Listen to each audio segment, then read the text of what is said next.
Bonjour, nous sommes donc réunis pour notre troisième séminaire qui a une première fois été annulé pour cause d'intempéries sévères. Nous voici donc réunis sous des cieux plus cléments, relativement. La neige est tombée aujourd'hui mais elle n'a pas tenu et c'est la raison pour laquelle notre séminaire lui peut se tenir.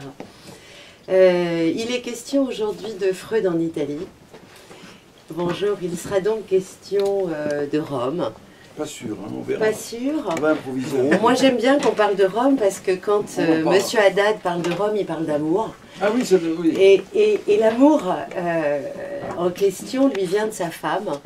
Vous pensez bien que ça me plaît beaucoup puisqu'Antonietta, qui n'est pas avec nous, est à l'origine de cette découverte ô combien lumineuse. Et c'est donc un séminaire qu'on peut dédier à Antonietta. Absolument. Et ben voilà, donc nous dédions notre troisième séminaire à Antonietta. Il sera certainement question de la pulsion viatorique. Peut-être pas. Peut-être pas non plus. Décidément, je suis très contrariée aujourd'hui, moi qui adore cette pulsion-là, Oui, que nous devons à Gérard, puisque c'est un de tes concepts. On ne paie rien pour l'attendre. Ça va venir. Bon, On verra le temps que nous écoutez, à chaque fois Non, que je pense qu'il va nous parler de quelque chose, il décide de nous parler d'autre chose. Donc moi aussi, je serais surprise, moi qui pensais que je connaissais pas trop mal l'œuvre de Gérard, en fait j'y connais que dalle. Donc il nous parlera de ce qu'il veut et je l'écouterai avec vous avec beaucoup de plaisir. Et je lui laisse donc la parole. Et c'est pas la peine que j'en rajoute, hein, puisque à chaque fois c'est pas ça. Bon, en tout cas, merci, on n'est pas nombreux, mais quand même, ce sont des fidèles. Et malgré ces intempéries et ces dates pas opportunes, puisque c'est une des vacances, nous sommes là. Alors, généralement, pour commencer notre réunion, il y a une partie que j'appellerais chronique. Depuis un mois, à peu près, qu'est-ce qui s'est passé Qu'est-ce qui s'est passé dans notre affaire. Bon. Vous savez que notre pilier Anne Djamdjian a l'habitude de nous envoyer aux uns et aux autres des articles qui paraissent sur la question dont nous débattons. L'un d'entre eux a été de la plume de Jacques-Alain Miller. Je crois que ça remonte à 2006 ou 2007. Je ne sais pas si vous l'avez lu. Je ne veux pas polémiquer, mais en même temps, cette période est paru un livre de Rémi Brague sur la religion. Et moi, j'aime bien Rémi Brague. Nous avons travaillé ensemble assez longtemps. Nous avons publié des livres importants sur le judaïsme, parce que Rémi Brague est un chrétien fondamentaliste, peut-être pourrait-on dire, est un des meilleurs connaisseurs du judaïsme, un des meilleurs connaisseurs de l'islam. Donc la religion, ça n'existe pas. C'est comme la femme de Lacan, quoi. La femme n'existe pas, il y a des femmes. Et la religion non plus n'existe pas, dit Rémi Brague, au fond. Il y a des religions, le mot religion, on ne peut pas mettre dans le même sac le bouddhisme, le christianisme, l'islam, le judaïsme. Tout ça fonctionne sur des modes très, très différents. Et il y a des religions. Nous, ce qui nous intéresse, ce n'est pas la religion, au fond. Peut-être qu'il faudra changer le nom de notre groupe. C'est l'analyse, nous voulons faire l'analyse du sentiment religieux, de l'affect religieux, qui peut s'instaurer, qui peut se greffer sur des choses qui apparemment sont hors religion, comme l'art, comme les institutions, la politique, les groupes psychanalytiques sont complètement saturés de religion. Alors, on peut dire quand même, c'est la troisième fois qu'on se voit, on n'a pas chômé, je pense, puisque cette analyse de ce sentiment religieux que nous tentons, je pense qu'on a quand même avancé un certain nombre de pas, de thèses. La première, c'est que ce sentiment est profondément ancré dans ce qu'on appelle le narcissisme, qui est une chose fondamentale, ça n'a rien de péjoratif, hein. Donc quelque chose qui est pas loin du vital à travers notre réflexion la dernière fois sur l'identification primaire. C'est quelque chose qui est profondément enraciné dans le narcissisme. Deuxième paramètre que nous avons isolé la dernière fois, c'est la question du messianisme. Le messianisme qui également si on ne comprend pas, si on ne tient pas compte du messianisme, tout ce qui est fanatisme, tous ces mouvements millénaristes, on ne comprend pas. Alors, vous savez, je l'avais dit la dernière fois, cette question du messianisme a été dans ma vie un tournant important. C'est-à-dire que dans les années, après avoir écrit Manger le livre, l'idée m'est venue, c'est comment viennent les idées, je ne sais pas comment elles viennent. Elles viennent et on les accueille. Au fond, je pense que c'est la capacité qu'on peut avoir pour accueillir des choses qui vous viennent. Après avoir écrit Manger le livre, donc mon idée, c'était de parler de la destruction, de la haine du livre, de la destruction des livres. Et la réflexion sur cette question avait conduit à cette idée que le messianisme n'est pas une idée juive, contrairement à tout ce qui se dit. Et j'ai beaucoup hésité à l'époque pour dire cela, à tel point que je ne pouvais pas écrire. J'étais resté bloqué pendant de nombreuses années, parce que moi, je n'ai pas l'énergie, le courage de Spinoza. Je ne veux pas quitter la... Je suis un peu plutôt comme Freud. Je suis né juif, je mourrai juif, je suis attaché à cette communauté où je suis né, qui m'a tant apporté. J'avais l'impression que même chez les juifs mécréants, athées, tout ce que vous voulez, mais le messianisme, c'était la racine la plus solide. Et que dénoncer cette idée messianique, ça me conduisait à rompre. Et ça, je ne voulais pas. Jusqu'au jour où j'ai fait cette rencontre capitale, je dirais, par un petit texte. C'était pas la grande porte, je suis rentré par un petit truc, et dans l'œuvre de Maïmonide, par cet article qui s'appelle « Épître aux Juifs du Yémen », qui a connu un recueil des épîtres de Maïmonide, dans lequel on voit bien que Maïmonide, qui est quand même le plus grand législateur du judaïsme, on sent, il n'osait pas le dire quand même, mais on sent son anti-messianisme, à mesure où il dira le Messie viendra, mais tout Messie qui vient, il faut le mettre à l'abri, il faut le mettre à l'asile. C'est ce qui va faire l'objet de mon livre, Les Biblioclastes. Cette découverte de Maïmonide, quand j'ai vu que Maïmonide osait dire ça, moi je me suis dit, mais alors moi je peux y aller. Et j'y suis allé, j'ai pu terminer, écrire ce livre, avec les années qui ont passé, auxquelles je tiens beaucoup, parce que c'est un livre qui m'a amené, introduit la question du totalitarisme et du fanatisme et toutes ces questions-là. Ça m'a amené aussi à ma rencontre décisive avec Yeshayahu Leibowitz. Yeshayahu Leibowitz était un anti-messianique, au fond. On ne peut pas le dire, puisque c'est vrai. Mais il disait Hamashiach Yavo, Abalkol Meisheba ou Ganav. Le Messie viendra, mais tout celui qui vient, il faut le suivre. Donc ça a été un tournant, cette rencontre avec Leibowitz. Et je me suis demandé d'où ça venait, au fond, cette idée messianique. Et j'ai cru, comme ça, un peu superficiellement, que c'était lié probablement à des influences néoplatoniciennes, que sais-je. Et puis cette semaine, vous savez, quand on fait un séminaire, il se passe des trucs, on ne sait pas d'où ça... Si vous ne le faites pas, le séminaire, ça ne se passe pas. Mais si vous le faites, et si vous essayez de le faire selon un critère, c'est-à-dire, disons, quête de vérité, on peut appeler ça comme ça, les choses vous viennent.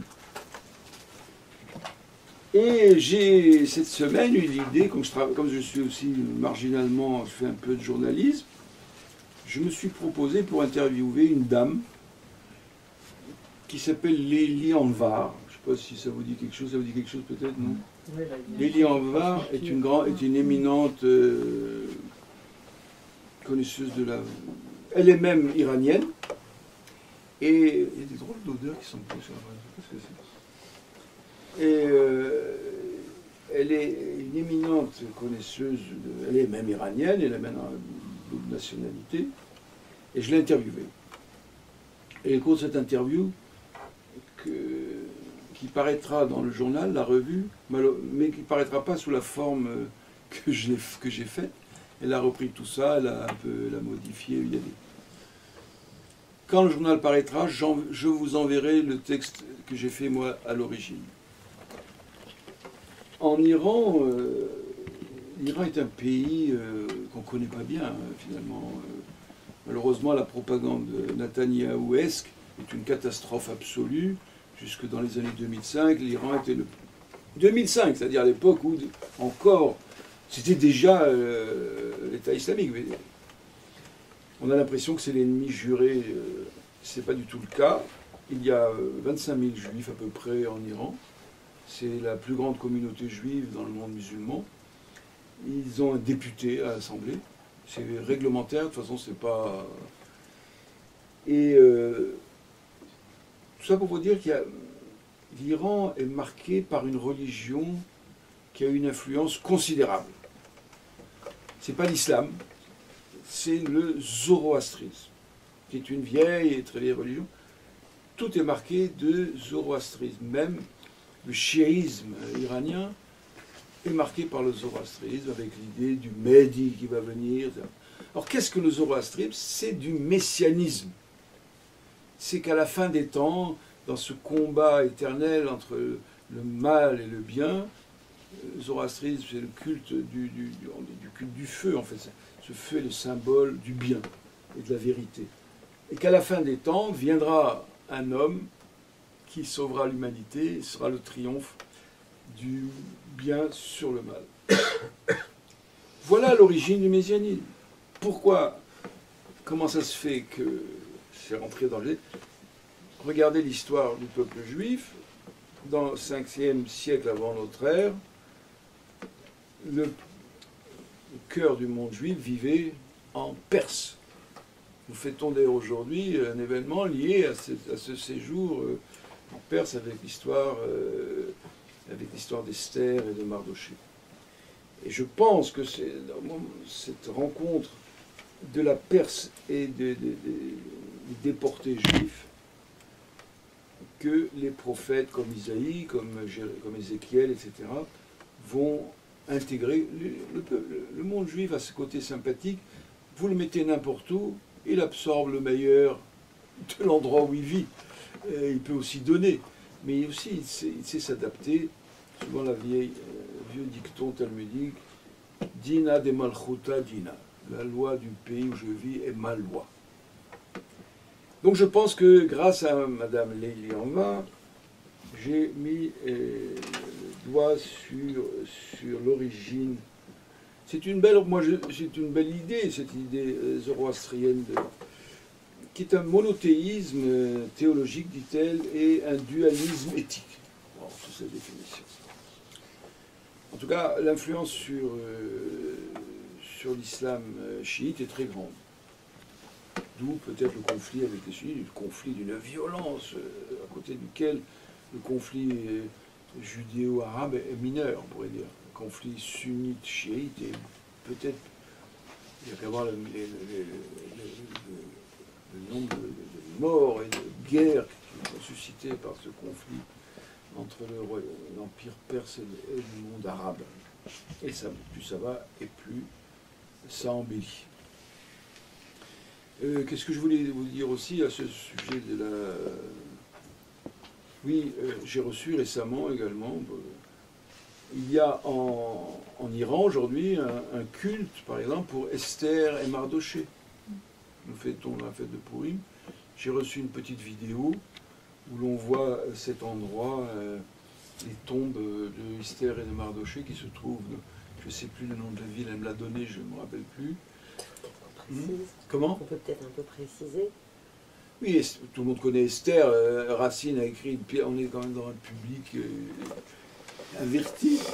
Je vais définitivement me taire ce soir. Non, non. Tout le monde connaît Esther. Vous n'avez pas lu Racine, vous n'avez pas étudié ça à l'école. Bon. Donc c'est au moment de l'Empire. Vous voyez. Du roi Assuérus. Non, c'est pas Cyrus, non, non. C'est pas Assuérus. Assuérus. Pas Cyrus. Non, Assuérus. Bon, donc les Hébreux, après la défaite, c'est une histoire, parce que je peux vous la raconter en entier. À un moment donné, bon, vous savez qu'il y avait à l'époque un grand prophète que j'aime beaucoup, qui s'appelait Jérémie. Jérémie était un grand géopoliticien. Il disait tout le temps, au roi de Jérusalem, les Babyloniens ont écrabouillé le royaume d'Israël, de Samarie. Ils vont aussi nous écrabouiller. Il y a une phrase célèbre de Jérémie, Aram ba minat Safon. Le mal vient du nord. Pourquoi il dit ça? Parce que le roi, c'est un géopoliticien merveilleux. À l'époque, le roi de Jérusalem, il s'est dit, moi je m'en fous, je suis l'allié de l'Égypte, du pharaon, le grand pharaon. Jérémie a des phrases géniales sur le pharaon. Grand crocodile dans ton île, je ne sais pas comment il disait ça, ta nine, le grand crocodile. Bref, il lui dit, mais qu'est-ce que tu vas compter sur les Égyptiens? Les Égyptiens, il faut qu'ils traversent le désert du Sinaï, le désert du Négev. Avant qu'ils arrivent, ton Nabucodonosor, il va te faire la peau. C'est ce que fait Nabucodonosor. Il rentre à Jérusalem, il fait il écrase la résistance, mais grâce à l'intercession de Jérémie, qui était un homme politique de grande envergure, les prophètes, c'est pas des illuminés comme ça. C'est des... Bref, on va pas faire un cours sur la prophétie aujourd'hui, puis ça mériterait d'être... Et puis on s'éloigne de l'Italie. Oui, c'est de ta faute, c'est de ta faute. Et donc Jérémie dit à Nabucodonosor, écoute, tu as gagné, on veut être ton protectorat, on te paye tous les ans une taxe, et on met à la tête du pays un homme intègre, que je place moi-même, qui s'appelait Guidalia. Et Guidalia va gérer, va prélever des impôts qu'il envoie, etc. Sauf que les Juifs, qui sont vraiment politiquement plus nuls que tu meurs, ils ont dit, quoi, Guidalia, mais c'est un collabo. Et ils vont l'assassiner. Si on veut, c'est rabbin de l'époque. Et Jérémie devance, il dit, à cause de ce crime, il va obliger tous les Juifs pieux à jeûner. Il y a un jeûne Guidalia. Les gens qui le jeûnent, demandez-leur pourquoi ils jeûnent, ils ne savent pas. Il faut leur apprendre que c'est les Juifs qui ont tué un homme de paix, mais qui était obligé de faire un complot. Et à ce moment-là, Nabucodonosor, fou de rage, il revient et il rase la ville, et il prend tous les gens, il les déporte, sauf tous, pas tous peut-être, certains ont dû rester sur place, et on les emmène en... Bon, je ne vais pas vous raconter Nabucodonosor, ça c'est une longue histoire. Après, c'est les Perses qui prennent le contrôle. Dans ce royaume perse, c'est assez long, il y avait un grand roi qui s'appelait Cyrus, et puis il y en a un autre qui s'appelait donc Assuérus. Et qui va, ça m'ennuie de parler de ça, vous renseignez-vous, tapez sur Google, Esther, Mardochée, je prends le relais 3 secondes. L'histoire simplement raconte qu'un pogrom est en train de se préparer contre la communauté juive.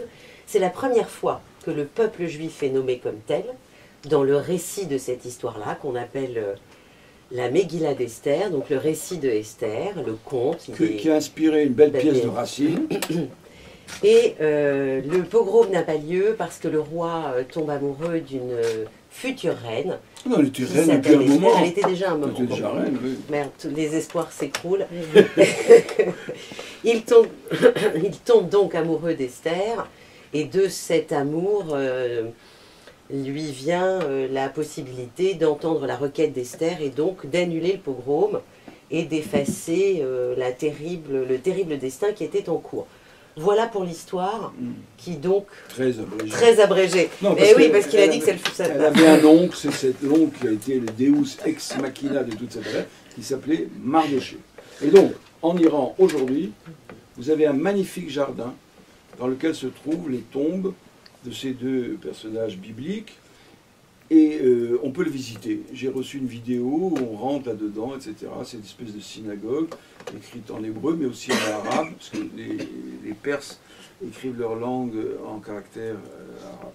Et ils sont l'objet d'un véritable pèlerinage du monde juif, aussi bien que du monde musulman. Aujourd'hui, en Iran, on conserve précieusement. Il y a aussi la tombe un peu plus loin du prophète Daniel. C'est une autre histoire, très amusante d'ailleurs. Les Ouzbeks, à Samarcande, si un jour vous allez dans cette magnifique ville qui s'appelle Samarcande, il y a la tombe de Daniel. Et les Ouzbeks pensent que le squelette de Daniel, chaque année, il grandit. À tel point que la tombe de Daniel, ils l'ont agrandi, il fait actuellement 17 mètres. Je peux vous dire, je l'ai vu, puisque j'ai été là-bas au mausolée de Daniel. Non, mais la Perse et toute cette région est une région absolument fascinante. Voilà ce que je voulais vous dire pour revenir sur ce que nous avons dit la dernière fois. Alors je vous informe aussi que la prochaine fois, les membres de l'association recevront cet ouvrage qui est en cours de fabrication. Et une dernière info que je voulais vous donner dans cette petite chronique, il faut que vous soyez quand même informés avant tout le monde, c'est qu'au mois d'octobre aura lieu au musée d'art et d'histoire du judaïsme une exposition sur Freud. Et ce musée est quand même bien géré, je trouve, parce que Madame Dominique Schnapper, qui est la présidente, et le directeur, je pense que ça s'appelle Salama, un nom comme ça, plutôt que de confier ça au milieu institutionnel, comment il s'appelle? Vous le connaissez? Non, c'est pas Slama, c'est un... peu importe. Ils ont décidé de confier, mettre comme commissaire de cette exposition. Salmona. Exactement, Salmona. Ils ont confié l'exposition, commissaire, c'est monsieur Jean Clair, qui n'est pas juif et qui est un éminent esthète, membre de l'Académie française, etc. Cette exposition sera accompagnée d'un très beau, j'espère, catalogue, fait Gallimard en collaboration, avec plein d'illustrations. Et M. Jean Clair, que je ne connais pas, a eu la bonne idée de me confier la rédaction d'un texte de présentation du rapport de Freud et du judaïsme. Voilà. La question que j'ai débattue, je dis ça parce que ça m'amène à ce que je vais dire aujourd'hui. La question dont j'ai débattu dans cet article, qui fait 15 000 signes, vous voyez peu ce que ça fait, c'est la sempiternelle affaire du rapport de Freud au judaïsme. Le judaïsme chez Freud, vous savez que Freud un jour a écrit une lettre célèbre pour les freudologues, au pasteur Pfister, dans laquelle il dit il faudra bien qu'un jour on se pose la question pourquoi il fallait que ce soit un juif complètement en rupture avec le judaïsme. En fait, cette phrase que l'on lit comme du petit lait, comme ça, elle renferme deux thèses, deux propositions. La première, c'est qu'il fallait que ce soit un juif. Il fallait, hein? C'est ce qu'il dit. La deuxième, c'est qu'il fallait que ce soit un juif complètement ayant rompu avec le judaïsme. D'où deux questions, donc. Une question positive, le judaïsme a positivé, a rendu possible l'apparition de la psychanalyse, mais il y a dans le judaïsme quelque chose qui freine cette apparition, et donc il y a une double thèse, et donc c'est de cela dont j'ai débattu et dont je vais débattre avec vous ce soir, et ça a à voir avec Rome, je te rassure. Ça a surtout à voir avec le péché originel de la psychanalyse. Non, on va voir. Pas tout à fait. Pas tout à fait. Pas tout à fait. C'est pas grave, peut-être, tu as raison. Donc, je reprends. La psychanalyse ne pouvait être inventée que par un juif, à la condition que ce juif ait rompu avec le judaïsme. Pourquoi fallait-il que ce soit un juif? Je pense que c'est Lacan qui a répondu, d'une certaine façon. Il a passé toute sa vie à réfléchir à ça, le père Lacan. Là. Et il est arrivé à la fin de sa vie à cette idée que c'est cette façon d'exégèse, au fond, des textes qu'on appelle le midrash, que la psychanalyse, au fond, est l'héritière du midrash. S'il n'y avait pas eu le midrash, il n'y aurait pas eu de psychanalyse. Donc on a répondu à la première thèse. Deuxième thèse, pourquoi il fallait-il qu'il soit en rupture? En quoi le judaïsme fait obstacle? Voilà. Pourquoi fallait-il qu'il soit en rupture? Ça, c'est l'élément négatif. Et cet élément négatif, c'est ce que nous allons essayer ce soir, en tout cas, au moins commencer à déterminer. Mais on arrive en Italie, hein? Oui, tout à fait. C'est en Italie que ça se passe. Tu vas pas me couper la parole tout le temps? Non, pas tout le temps, juste de temps en Juste de temps. temps en temps. Ben justement. La dernière fois, nous avons évoqué ce que Lacan a appelé cette machine à emboutir. à partir de ce mot d'esprit de Heinrich Heine. Quand il a rencontré Rothschild, il a dit « Il m'a traité de façon tout à fait familionnaire ». Jeu de mots entre la famille et le millionnaire. La dernière fois, j'ai proposé une autre production de cette machine, à propos du nom de Pierre, le fondateur de l'Église. Sur cette pierre, je bâtirai mon Église. Ce nom de Pierre qui condense, où la machine a embouti deux mots, le mot de père, Ab, et le mot de fils, Ben. Les deux mots condensés deviennent Eben, qui veut dire pierre en hébreu. Eh bien, tout le monde connaît ce détail des voyages de Freud en Italie, c'est que Freud a été 25 fois en Italie. 25 fois. Et à chaque fois, il faisait des voyages. Franchement, aujourd'hui, on ne pourrait pas les faire. Si vous voyez les parcours qu'il faisait, mais c'était épuisant. En plus, il avait une phobie des trains. Je ne sais pas comment il faisait, il devait vomir dans le train, il se démerdait. Mais il faisait des parcours invraisemblables. Dans ce voyage en Italie, il y a une énigme. Il a dit la chose suivante, je n'ai pas pu entrer à Rome. Je n'ai pu entrer à Rome que lorsque j'avais analysé mon complexe d'Oedipe. Et tout le monde avale ça comme du petit lait. Ah oui, c'est vrai, il avait un complexe d'Oedipe, il ne pouvait pas rentrer dans Rome. Mais qu'est-ce que ça veut dire? Mais pourquoi? Quel rapport qu'il y a entre Rome et maman Freud, Martha? Et alors il se met à délirer complètement, le père Freud, tout le monde accepte ça. Je me prenais pour Hannibal, donc il était un peu tunisien, le père Freud, du coup. Et comme Hannibal n'a pas pu rentrer dans Rome, mais qu'est-ce qu'il nous raconte? Quel rapport avec l'Oedipe? D'ailleurs, Hannibal, il serait très bien rentré dans Rome. Ce qui a empêché Hannibal d'entrer dans Rome, c'est parce que le Sénat, parce que Carthage était un pays très démocratique, le Sénat ne voulait pas financer l'opération. C'est pas que M. Hannibal avait des inhibitions. Hannibal, c'était le personnage le moins inhibé de l'histoire. Alors, quel est le rapport qu'il y a entre l'Oedipe et Rome? Quel est le rapport qu'il y a entre Amalia, qui est la mère de Freud, et Rome? Franchement, je ne comprends pas, mes collègues, aucun ne s'est posé la question. Moi-même, ne me la posais pas. Et puis, il y a une femme qui a eu un coup de génie, je sais pas, elle a dû péter quelques neurones à ce moment-là, c'est mon épouse, et qui a eu cette idée, la chose. D'abord, cette affaire est une affaire familiale, par alliance. Ma belle-sœur, je vous raconte tout, hein, qui s'appelle Louisa, elle nous a envoyé un texte d'un certain Français du IVe siècle, Navasio, je ne sais pas quoi, c'était un Toulousain, qui était le fils du comte ou du duc de Toulouse de l'époque, et son père l'a envoyé à Rome pour s'instruire. Et à ce moment-là, les Visigoths, ces barbares, c'est arrivé, ils avaient assiégé Toulouse. Et le papa envoie une lettre, reviens vite, j'ai besoin de toutes les forces pour combattre ces... Parce que les Visigoths, c'était vraiment pas des gens sympas. Hein. En particulier vis-à-vis des Juifs en Espagne, quand ils vont conquérir l'Espagne, ils vont être extrêmement antisémites et destructeurs, à tel point que, pour se sauver, les Juifs ont appelé les Arabes, comme il s'appelait, Tarek. C'est comme ça que Gibraltar, vous savez, ça veut dire Jbel Tarek. C'était un berbère.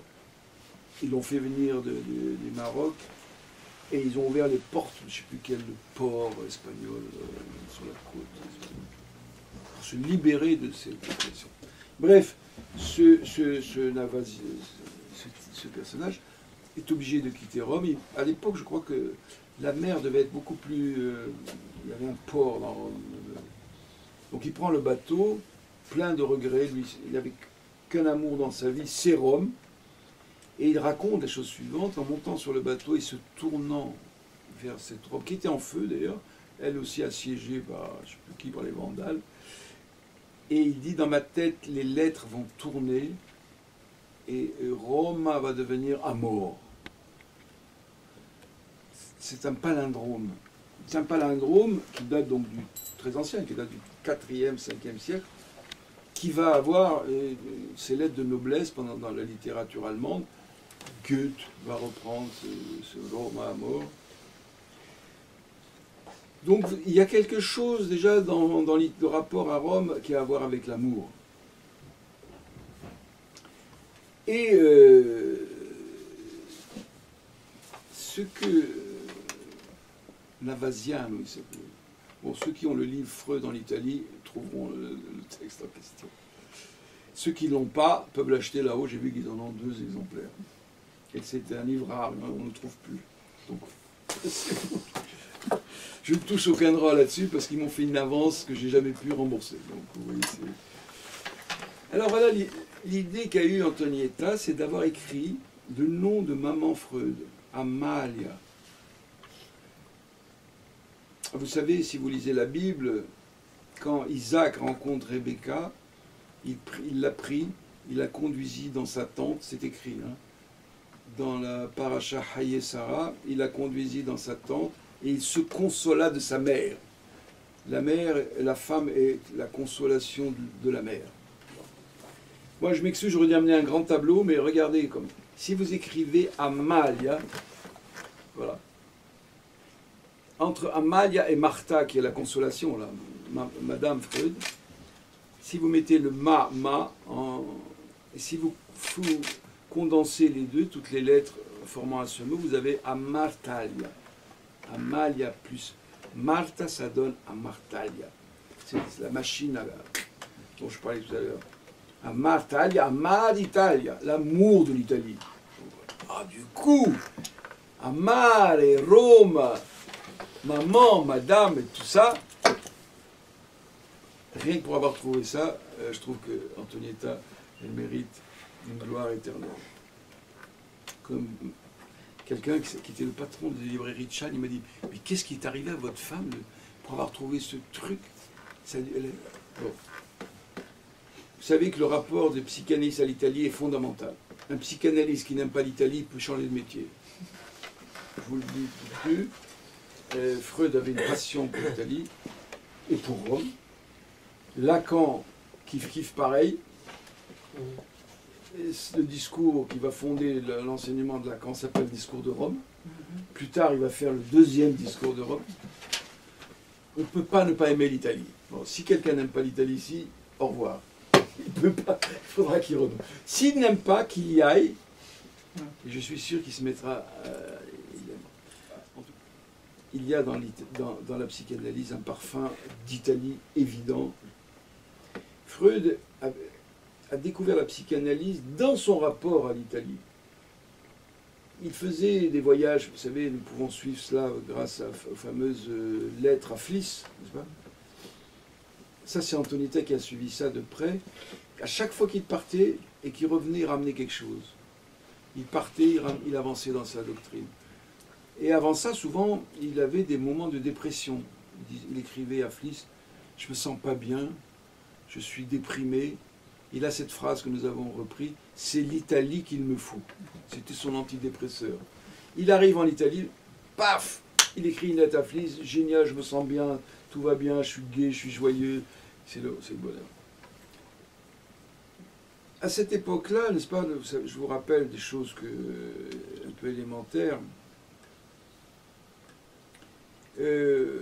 Freud avait une théorie qu'on appelle... il pensait que l'hystérie était provoquée par l'inceste. Que, au fond, il voyait de l'inceste partout. Je ne dis pas qu'il n'y a pas d'inceste. Mais que tous les pères soient incestueux en acte, je dirais, c'est ce qu'il va dire lui-même. Il écrit une lettre à Fliss dans laquelle il dit « J'ai renoncé à ma neurotica. Et désormais, je sais, c'est la théorie du fantasme.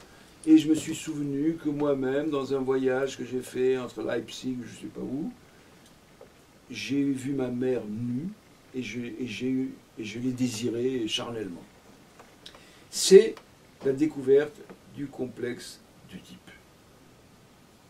Ça s'est fait au cours de ses voyages en Italie. Le voyage où il a désiré sa mère, ce n'est pas en Italie. Mais c'est en revenant d'Italie un jour qu'il écrit cela. Ça m'a amené à poser quand même une question, la question fondamentale dans la psychanalyse, qui est le transfert à Fliss. Pourquoi Freud a eu ce sentiment transférentiel sur Fliss? Généralement, quand on a un transfert, sur un psy, on le met en position paternelle ou maternelle. Mais ce Fliss, Il était plus jeune que Freud. C'était son frère. C'était un peu une espèce de frère plus jeune. Ça vous montre, encore une fois, dans la suite de mon travail sur Caïn, il y a un point aveugle dans la psychanalyse qui est la relation aux frères. Le transfert de Freud à Fliss est une histoire de frères. Et Dieu sait que Freud avait des problèmes avec ses frères. Que ce soit son petit frère Julius qui est mort, dont il a souhaité la mort. C'est vraiment un point aveugle dans la psychanalyse que nous payons cher, puisque les analystes passent leur vie à s'entretuer. Alors, ceci étant dit, reste la question du transfert à Fliss. Bon, son frère, ok, mais le transfert ne se déclenche pas, on ne transfère pas sur n'importe qui. Pour qu'il y ait du transfert, il faut qu'il y ait quelque chose. Et ça, nous devons cela à notre maître Lacan, qui avait trouvé la clé du truc. Le transfert, c'est que vous mettez quelqu'un en position de supposer savoir. Vous lui supposez un savoir qui vous intéresse. Alors, du coup, la question, on peut là maintenant, nous avançons. Qu'est-ce que Freud supposait savoir à Fliss? Alors, la plupart des analystes, ils s'amusent avec les histoires de 23, 21, les cycles, les féminins, masculins, etc. Moi, je pense que peut-être tout ça est vrai et beau, mais c'est pas ça. Je ne pense pas que ce soit ça le fondamental. Dans cette correspondance est vraiment une mine. Au moment où il envoie cette lettre à Fliss, où il lui dit « J'ai renoncé à ma neurotica », je pense que ce qui... je me suis souvenu, etc., au désir pour ma mère, l'Oedipe et tralala. Dans la même période, vous pouvez le vérifier, je n'ai pas les chiffres de lettres sous les yeux, bon. Dans la même période, à quelques jours d'intervalle, il envoie une autre lettre dans laquelle il dit « J'ai enfin compris ce que tu dis de l'art. » Freud ne comprenait rien à l'art. C'est pas pour autant qu'il a compris plus tard. Mais il ne comprenait rien à l'art. Il pensait qu'un tableau, bon, bah, c'est décoratif, c'est joli, ça fait bien dans le salon. Mais Fliss lui dit, c'est pas ça l'art. C'est autre chose. Alors il lui dit, j'ai enfin compris ce que tu essayais de m'expliquer depuis tant d'années sur l'art. L'art, c'est... Il ne dit pas des choses essentielles, mais quand même, on sent que quelque chose est dit dans l'art, c'est la beauté absolue. Je ne suis pas sûr que ce soit la définition forcément de l'art. Il n'empêche que il y a quelque chose, une transformation qui se fait en lui sur cette question de l'art. Ce que j'ai appelé dans ce bouquin la conversion esthétique. S'il n'y a pas en vous, à un moment donné de votre vie, cette conversion esthétique, vous ne pouvez pas accéder. La recherche de la vérité, etc., elle passe par cette conversion esthétique. Donc la simultanéité de ces deux lettres, n'est-ce pas? J'ai découvert ma libido pro matrem, c'est l'expression qu'il emploie, et j'ai enfin compris ce que c'est que l'art. Ce n'est pas ce que j'ai cru, mais quelque chose d'autre, disons. Cette simultanéité n'est pas fortuite. Et c'est peut-être là, c'est ce que moi je pense, hein, que nous touchons à ce qu'il disait au pasteur Pfister. Il y a quelque chose dans le judaïsme qui bloque. Et c'est parce que j'ai rompu avec le judaïsme que ce frein, ce blocage a sauté. Ce frein, c'est le rapport du judaïsme à l'art. Jusqu'au XIXe siècle, je parle de l'art plastique, je parle pas. Le peuple juif a toujours baigné dans la musique. Dans le temple de Jérusalem, on chantait des psaumes, on faisait de la musique, etc. Je parle du plastique, je parle de la peinture. Et qu'on ne me bassine pas avec l'interdit de la représentation. Les Arabes, les musulmans ont un interdit beaucoup plus strict et ils ont construit un art islamique. Alors, j'essaie de comprendre le rapport entre Fliess et Freud. Fliess est un juif allemand. Les juifs allemands, vous le savez ou vous ne savez pas, avaient atteint un niveau culturel considérable. C'était complètement... il suffit de lire Stefan Zweig, Le Monde d'hier, pour vous apercevoir ce qu'était devenu ce judaïsme d'Europe, d'Allemagne et Autriche. Freud, on pense qu'il était de Vienne, mais Freud n'est pas de Vienne. Il est de Moravie, il vient d'un milieu juif traditionnel. Son père lui écrivait en hébreu, le fameux dédicace de la Bible. Freud est d'un milieu traditionnel du judaïsme, un peu comme je le sens de ce milieu-là, moi. Et l'autre est d'un autre... Il a déjà accédé à autre chose en tant que juif allemand. Voilà ce que je pense, ce savoir qu'avait Fliess, qui va fasciner Freud, c'est ça. Il faut que aussi vous... Bon, j'ai travaillé ça. C'est un désir profondément ancré dans la culture juive. Pouvoir accéder. Le judaïsme a eu longtemps, à l'égard de la civilisation grecque, comme un sentiment d'infériorité. Il y a une phrase dans le Talmud qui dit il faudrait que Japhet, supposé mythiquement l'ancêtre de la Grèce, vienne habiter dans la tente de Sem. Ça veut dire quoi cette phrase? Ça veut dire comment ça se fait qu'ils savent faire des belles choses comme ça et nous on ne sait pas faire. On n'y arrive pas.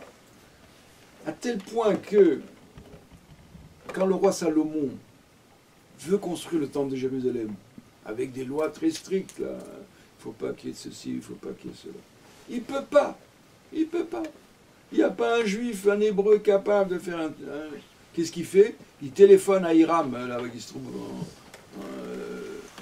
à Tyr. Hiram, phénicien. Et il lui dit, je veux construire le temple, mais je ne sais pas. Alors tu m'envoies la civilisation phénicienne, elle avait accédé à tout ça. Envoie-moi des spécialistes. Et il lui envoie un certain Hiram. Ils ont le même nom, mais ce n'est pas les mêmes. Hein. Il lui envoie un certain Hiram qui ramène avec lui des spécialistes. Et Betzalel? Hein? Betzalel, c'est pas la même époque? Non, Betzalel, c'est le Mishkan, c'est dans le désert. Mais qu'est-ce qu'il a fait? Il a fait quelques broderies, là, des entrées. C'était une petite tente de rien du tout, le Mishkan. Mais Betzalel, c'est 1000 ans avant. Il n'a pas vécu longtemps. Voilà, il n'y avait pas de Betzalel à l'époque. Et donc, il a fallu faire venir des spécialistes, coopération technique, avec les Libanais de l'époque. C'est même Tyriens qui vont par la suite aller créer Carthage. Parce que Reine Didon est parti de Tyr pour aller à Carthage. Donc Hannibal, qui ne devait pas rentrer dans Rome, vous voyez un peu tout ce circuit qui peut se faire. Bref, jusqu'au XIXe siècle, le monde juif était complètement aveugle sur la question des arts plastiques. Si vous visitez un musée en Israël, à Jérusalem, des arts juifs, vous verrez, c'est que des Italiens. C'est des tabernacles italiens en marbre. Tout ça a été fabriqué par des goïms sur des commandes. La question se pose, et que j'ai posée dans... Pourquoi le monde, pourquoi la culture juive jusqu'au XIXe siècle? Il semblerait que le premier peintre juif, peut-être pas tout à fait le premier, enfin à peu près dans la même... En France, nous avons eu un grand peintre juif qui s'appelait Pissarro. Mais Pissarro s'en foutait complètement de son judaïsme. Il n'en a jamais fait état. Celui qui a vraiment été travaillé par la question, probablement, c'est Chaim Soutine. Chaim Soutine et son copain Kikoïn, probablement ont été ceux qui ont vécu le plus douloureusement cette difficulté juive d'accéder à l'art plastique. Et c'est Kikoïn que je cite non pas dans cette édition-là, mais dans l'édition de poche que j'ai mis postface. Kikoïn dit, le drame de mon... Kikoïn et Soutine étaient comme deux frères. C'était des juifs qui arrivaient de Lituanie. Et il disait, il y avait un troisième larron, je ne sais plus comment il s'appelle, Kikoïne, Soutine, et puis un autre, enfin, bref. Et il disait, le drame de Chaim, c'est justement que nous n'avions aucune référence esthétique, nous, peintres juifs, on a dû les forger, les inventer, etc. Ce qui n'a pas fait pour autant. J'ai essayé de réfléchir à ce mystère, au fond. Pourquoi ce peuple si doué, au fond? Ça, il y avait un point aveugle. Moi, j'ai émis... cette cécité va être levée au XIXe siècle de manière assez percutante. À partir du moment où le monde juif accède, des juifs, c'est pas le monde juif n'accède à rien du tout, ce sont des individualités qui ont accédé, ça va être explosif. En Amérique, tous les grands peintres américains, les Jasper Jones, et, tous ces gens-là sont juifs. Pourquoi il a fallu qu'ils rompent avec la tradition? La levée de cette inhibition millénaire, sur laquelle le Midrash, moi je le cite dans mon livre, le Midrash va beaucoup méditer d'ailleurs, dans Midrash Rabbah dès le début. La levée de cette inhibition va avoir des conséquences considérables, en particulier politiques. Alors, le sionisme est probablement un effet de cette levée de cette inhibition. Je vais vous dire un peu mon idée là-dessus. Elle vaut ce qu'elle vaut. Hein. C'est pas Torah Missinaï, comme on dit. Je pense que pour accéder à cette dimension, je pense à cet auteur, là, comment il s'appelle? Vous allez m'aider encore une fois. Il y a La mort dans les yeux, c'est deux. Vous savez, cet historien, lui aussi un ami de Vidal Naquet, qui a écrit La mort dans les yeux, puis La France au Moyen l'an 1000, tout ça. Vous voyez pas qui c'est? Duby. Est-ce que c'est Duby? Non, je crois pas. La mort dans les yeux. Je me rappelle celui qui m'a marqué. Dans lequel il dit que si la Grèce a réussi à créer c'est parce qu'elle s'est confrontée à la mort. Pour atteindre la dimension de l'art, la première chose qu'il faut, c'est de toucher la mort, la question de la mort. À travers ces... Permettez-moi, je vais chercher dans mon Google. Je suis en train. Ah oui, voilà. Mais j'ai pas de... On n'a pas de connexion. La connexion est un peu capricieuse, mais continue, je te le Attends, donne. je vais quand même... Dès que je l'ai, je te le donne. La mort dans les yeux. Ça me permet de rester... La mort dans les yeux. C'est un livre très intéressant. Voilà, La mort dans les yeux. Jean-Pierre Vernon. Jean-Pierre Vernon. Ouais. À mon âge, les noms propres, il semble impossible de les retenir. Jean-Pierre Vernon a fait ce très beau livre qui est assez court d'ailleurs, que je vous conseille, qui s'appelle La mort dans les yeux, et dans lequel il parle comment dans la mythologie grecque, chaque mythe, c'est une façon de toucher à quelque chose, soit de la mort, soit par exemple des règles. Ces mythes en tout cas consistent à se coltiner avec ça. Or, dans le monde juif, il ne faut pas toucher à ça. Avavot Atuma, c'est le père des pères de l'impureté, la mort. On n'a pas le droit d'y toucher. Même si vous appelez Cohen, vous ne pouvez même pas vous approcher d'un cimetière. Ce rapport à la mort a fait auquel pratiquement tous les peuples se sont confrontés. Dans le système traditionnel hébraïque, pas touche. Écartez-vous de tout. Ça, c'est le premier, à mon avis, le premier critère. La deuxième condition, me semble-t-il, ça, c'est pas Vernon, c'est que pour accéder à l'art, il faut accéder à l'unité du corps. telle qu'elle peut apparaître dans le fameux stade du miroir. Il faut cette assomption de l'image corporelle dans son unité. Or, dans le judaïsme, on n'a pas l'unité du corps. Prenez, ce qui m'a frappé, moi, par exemple, c'est... Nous avons un rite important qui s'appelle la Souka. Une fois la fête de Soukot, on construit une cabane et on doit y habiter, on mange là-dedans, etc. La halakha, la loi rabbinique, dit il suffit d'avoir un bras dans la Souka. Un bras. Je veux tout le corps, moi je voudrais que la Souka fasse de Vous savez que l'angoisse principale de l'être humain, c'est son corps morcelé. Il est tout le temps angoissé par cette idée que les parties de son corps foutent le camp. Dans la psychose, c'est le cas. Le psychotique, il voit son corps en petits morceaux. Donc il faut arriver à cette espèce d'assomption, de réparation, ce fameux stade du miroir, où le corps prend tout. Quand vous faites les téphilines, vous mettez dans un bras, vous ne mettez pas dans les deux. Il n'y a pas vraiment de... pratiquement, peut-être y en a-t-il, peut-être le port du talet, il y a quelque chose comme ça, de l'ordre de l'enveloppement de l'ensemble du corps. Hein? Le mikvé, peut-être aussi. Oui, mais le mikvé, c'est pas tous les jours que vous le faites. Une fois par mois. Non, mais oui, enfin, peut-être. Les femmes, enfin, par mois, les hommes. Il n'y a pas un culte comme ça de l'unité corporelle. On peut, beaucoup de choses fonctionnent sur le morcellement. Il suffit d'en faire un bout, quoi. Vous mettez le bras dans la souka, vous n'êtes pas le bras, je crois qu'il y ait la majorité du corps. Moi, il faudrait... Voilà. La question du corps dans le judaïsme est problématique.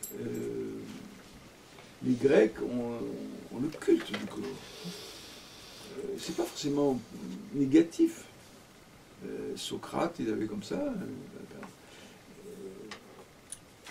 Il y a quand même un auteur qui avait cette idée en tête, malheureusement. Vous savez qui c'est? C'est Maïmonide, encore une fois. Il y a chez Maïmonide cette idée. C'était quelqu'un qui était pour faire de la gym, par exemple. Peu de gens le savent. J'ai eu la chance un jour de traduire, pas de traduire, il était déjà traduit. Je ne me rappelle plus ce que j'ai fait d'ailleurs. Bon, enfin bref, traité de l'asthme. Maïmonide a écrit quelques traités médicaux qui sont des pures merveilles. Certains sont restés valables jusqu'au XXe siècle. Je ne peux pas m'empêcher de vous dire un mot sur le traité de l'asthme, dans lequel il dit, donc ce doit être le machin, le sultan, le pacha du Caire, dont il était le médecin, qui était asthmatique. Il lui a dit, écrivez-moi. Alors il lui fait un truc ça. Il lui dit, d'abord, hygiène. Ne mangez pas trop. Ne passez pas votre vie dans le harem. Faites de l'exercice. C'est au 12e siècle. Bougez-vous un peu. Et puis respirez du bon air. Hein, parce que l'air de la Chine est pollué. Il savait déjà ça, le peuple. Et puis il ajoute cette chose, mais il ajoute en même temps à la fin. Donc il parle de faire l'exercice, que son corps fonctionne, quoi. Maïmonide était fasciné par la culture grecque. On sait combien l'estime qu'il avait pour Aristote, dont il a dit c'est le plus grand miracle au fond. C'est le plus haut sommet d'intelligence qu'un homme puisse atteindre. Ce qui fait que certains idiots qui règnent dans le judaïsme aujourd'hui disent mais c'est pas du judaïsme authentique. Non mais je tuerai celui-là, j'étais à la table avec lui. Bon bref, il a écrit un livre sur Maïmonide. Très mauvais. Vous chercherez si vous voulez savoir. Bref. Et il dit, votre asthme, je ne sais pas si ce soit toujours vrai, mais quand même, c'est un peu vrai quand même, il dit votre asthme est dû aussi à votre angoisse excessive de la mort. Vous devriez aller voir un spécialiste de l'âme 2 fois par semaine, il lui donne même la fréquence, 2 ou 3 fois par semaine, et vous lui parlerez de vos angoisses de mort. Et vous verrez que votre asthme sera allégé. Si on ne tombe pas à genoux devant Maïmonide, c'est que vraiment il y a quelque chose qui ne tourne pas rond. Donc voilà, il était le seul à avoir touché ça, et je pense que cette question du corps touche directement à la question de la politique. Le peuple juif, ça ne le dérangeait pas d'être en diaspora. Il y a des juifs marocains, des juifs tunisiens, des juifs lituaniens. Tout ça est éclaté à la sauce. Un corps morcelé. À partir du moment où cette idée, cette aspiration, par cette idée, cette image d'une unification corporelle, va naître l'idée d'un État-nation, peut-être. Je disais tout à l'heure que le sionisme est peut-être né de ce virage qui s'est opéré dans la culture juive avec la Haskalah. Qui va, voilà quelques réflexions. Alors là, je devais vous parler aussi de la pulsion viatorique, mais je le ferai la prochaine fois. Parce que pour aujourd'hui, je pense que c'est assez. Voilà. Je pense que nous avons une demi-heure pour discuter. Et ceux qui n'ont pas lu Esther, bon, faut se précipiter pour acheter un classique Larousse, cette pièce magnifique. Si je peux ajouter une chose, j'ai appris il n'y a pas longtemps Plusieurs, qu'en ouais. Iran, il y a encore actuellement 13 à 15 000 zoroastriens qui ont une pratique, qui sont dans le nord de l'Iran, dans toute la zone nord. Les zoroastriens ont des députés.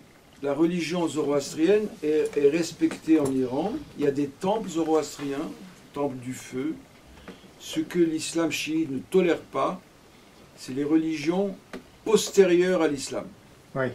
Parce que le Mahomet, il avait dit, moi je suis tous les prophètes des autres religions monothéistes, c'est bon, je suis leur héritier, mais après moi, je suis le sceau de la prophétie. Après moi, il n'y en aura pas. Et leur grand prophète... Donc c'était s'il y en a un qui vient après, c'est pas bon ça. Alors c'est que l'ennui pour les Iraniens, enfin l'ennui pas pour eux, mais pour les autres, c'est qu'il y a une religion qui est apparue après. Vous connaissez son nom, les Bahaïs. Les Bahaïs, donc c'est une nouvelle religion qui compte aujourd'hui dans le monde environ 6 ou 7 millions de personnes. Ils ont un temple à Jérusalem. Non pas Jérusalem, à Haïfa. À Haïfa? Oui. Je croyais que c'était... C'est le mausolée de leur prophète. Ah, d'accord. En fait, leur prophète, le premier, son mausolée, ce lieu de pèlerinage se trouve à Saint-Jean d'Acre. À Saint-Jean d'Acre. Le fils de lui, qui a ce magnifique temple, mausolée, tout ce que vous voulez, à Haïfa, qui domine, quand vous avez des photos de Haïfa, ce que vous voyez, c'est le temple Bahaï. C'est ça. Qui est tout doré sur le dôme. C'est ça, oui. Oui, mais que j'ai visité dans le temps. Et qui est surtout, disons, entouré, c'est ce que m'expliquait Lélie Anvar, la question du jardin dans la civilisation perse. Le jardin n'est pas simplement décoratif.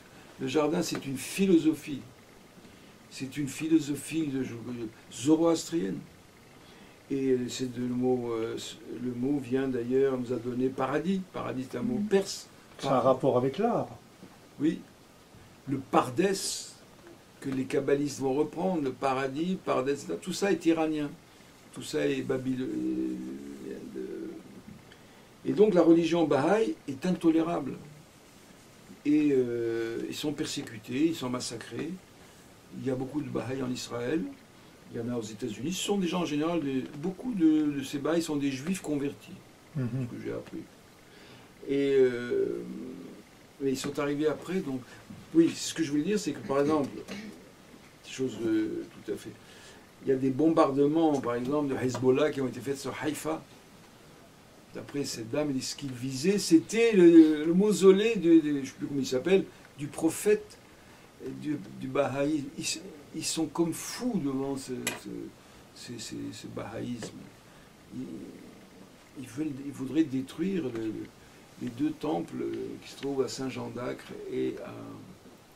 Et alors, je voudrais revenir, c'est que le prophète des Zoroastriens, c'est Zarathustra, oui. qui a inspiré un grand Ainsi parlait philosophe. Zarathustra. Qui a inspiré aussi Jean-Philippe Rameau, qui a écrit un opéra qui s'appelle Zoroastre, le sage. Moi, je ne suis pas très spécialisé dans le zoroastrisme. Donc, est-ce que tout ça, alors sur le plan chronologique, je ne le connais pas, est-ce que ça aurait un rapport avec ce que l'on considère comme le premier essai de monothéisme avec Akhenaton et le dieu Aton, qui est le dieu soleil, dieu feu? Est-ce que ça aura un rapport? Chronologiquement, j'en sais rien. Quel est le plus ancien? Zoroastrien remonte à... Bien avant Aton. Je sais pas. Ça, Non. vous allez faire une petite recherche là-dessus. Akhenaton. Pierre-Georges, vous allez travailler. Un séminaire, c'est un lieu de travail collectif. Non, Ben, oui, je veux bien, mais j'ai une amie qui a fait un travail sur Akhenaton, qui est psychanalyste. Non, mais Akhenaton, là, on tape plutôt sur le côté zoroastrien. Ouais. Du coup, ça pose beaucoup de choses. Il y a un ami qui me demande est-ce que le Christ, est-ce que mon rapport au christianisme. Moi.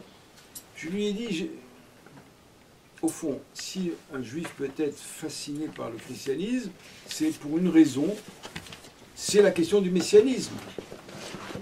Jésus serait le Messie ou ne serait pas le Messie? Bon. Mais si moi, le messianisme, je m'en tamponne, je ne suis pas du tout concerné. L'influence du zoroastrisme, si on creuse cette question, va reposer de manière nouvelle, si je puis dire, toute la question du rapport du judaïsme et du christianisme. Si le judaïsme n'a rien, malgré ce qu'on raconte, se fout complètement du messianisme. Nous, ce qu'on veut dans la foi juive, c'est de reconnaître Dieu, de le servir, etc. Et puis c'est tout, on n'a pas besoin de récompense, on n'a pas besoin de... C'est ça la vraie foi juive. Le messianisme, c'est pour les malheureux, on leur dit, bon, un de ces jours, ça va s'arranger. Mais bon, c'est l'opium du peuple, le messianisme. Alors, si on n'adhère plus au messianisme, la question du christianisme devient... les chrétiens, ça pose un problème grave pour le christianisme. Mais vous savez que le livre de la sagesse, il est très proche de celui des Druzes. Les Druzes qui ont une religion secrète, oui. Qui reprend à peu près le livre de la sagesse des Zoroastriens. Le livre de la sagesse des Zoroastriens, parce qu'il y a un livre de la sagesse dans l'Ancien Testament. Aussi. Je dis Ancien Testament parce que dans la Bible oui. juive, il n'y est pas. Le livre Oui. de la sagesse. Et alors, les Druzes ont ils ont mis un vernis par-dessus qui est islamique pour être tranquille, mais dans le pays druze, c'est aussi rigoureux que dans le milieu juif. On se marie entre Druzes. La lignée, c'est celle du lait, c'est-à-dire de la mère. Et les Druzes, ils ne parlent pas de leur religion. Mais s'ils ne la connaissent pas.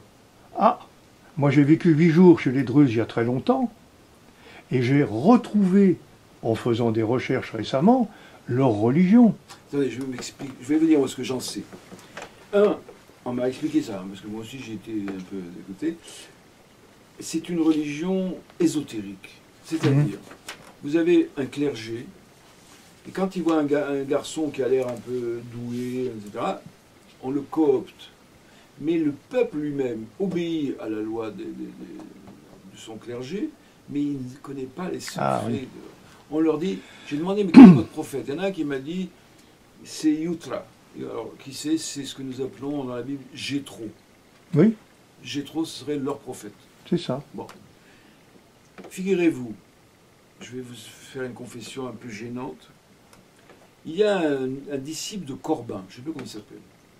Il a été vivre, il a infiltré les Druzes. Il s'est fait passer pour... Il a réussi à avoir leur texte sacré. Ouais. Ça a paru. Ça a été publié chez Vrin. Ça coûte très cher. C'est sérieux, Vrin. Oui, c'est sérieux, très sérieux. Et le gars aussi, très sérieux. Universitaire. Ce livre, je l'ai chez moi. Je l'ai acheté, j'ai payé mes 200 €, sauf que je ne l'ai jamais ouvert. Ça peut être l'occasion, grâce au séminaire, d'ouvrir ce livre. Si vous voulez, un jour, on pourrait se voir chez moi, et on verra ensemble ce que ça donne. Tu pourrais peut-être ramener le livre. C'est peut-être plus simple. Il y a un autre livre que j'ai acheté aussi, que j'ai honte, je n'ai pas lu. C'est un livre d'un grand maître du judaïsme qui s'appelle... il s'appelle-t-il encore celui-là, qui s'appelle Les Guerres de Dieu, là. Crescas. On a réussi à traduire Crescas en français. Je l'ai pas ouvert. C'est des pavés comme ça, hein. C'est comme la somme théologique de saint Thomas d'Aquin. Je l'ai. Je n'ai pas encore réussi à l'ouvrir. Mais il a paru il y a 1 an ou 2. Bref. J'ai chez moi quelques petites choses comme ça. Il faudrait que je les ouvre. Donc j'ai honte de vous dire que je ne l'ai pas ouvert. Mais j'ai le texte sacré des Druzes. Il y a tellement de choses extraordinaires dans le monde qu'on se demande comment on peut...